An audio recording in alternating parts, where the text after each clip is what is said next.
সবে ঢুকেছি না হ্যাঁ, হ্যাঁ, তাই হ্যাঁ। তো আমি বলছি ওই হাসাহাসিটা চলছে না যাবো বাবু এদিকে চলে এসো আমার মাথার সামনে এইদিকে বন্ধ করে দাও। হ্যাঁ আমার এখানে একটু হয়ে যাবে আর হাফ চলে গেছে, হাফ বাকি আছে। দেখো আমার বরের কি অবস্থা, ঠিক আছে? এক তো আমাকে মেরে ধরে বার করে দিয়েছে ঘর থেকে, তার মধ্যে একটু বললাম রিলস বানাবো, বলো। পাঞ্জাবিটা একটু ব্যাগ থেকে বার করে পরতেও পারলো না, এত বাজে।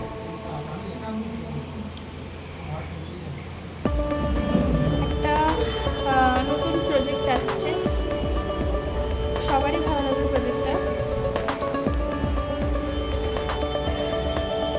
এখন টাটা, শুধু 5 মিনিটের একটা শর্টের জন্য আমি এত রেডি